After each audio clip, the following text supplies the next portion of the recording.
This free step-by-step video comes to you directly from Haynes.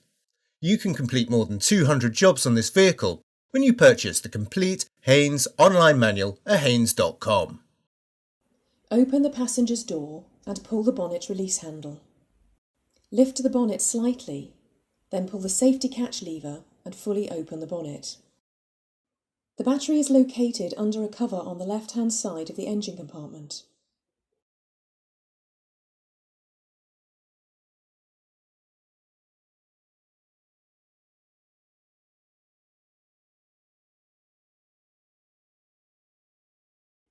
Release the two clips at the front edge and remove the battery cover.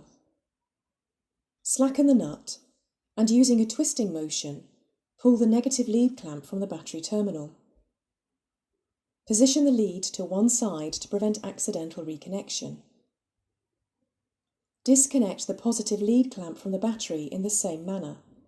Then slide the lead grommet from the battery box. Undo the bolts and remove the battery retaining clamp.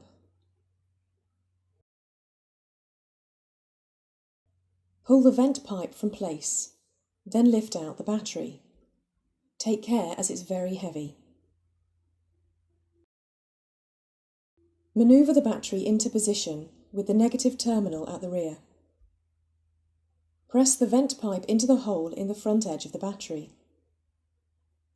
Refit the retaining clamp and tighten the bolts securely. Slide the grommet into the slot in the box, then press the positive lead clamp firmly down onto the battery positive terminal. Tighten the clamp nut securely.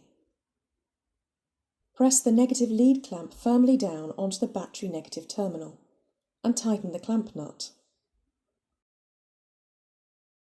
Smear a little petroleum jelly onto the battery terminals to prevent corrosion.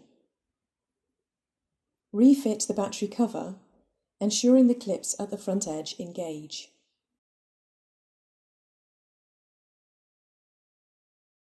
Close the bonnet firmly and check it's secure.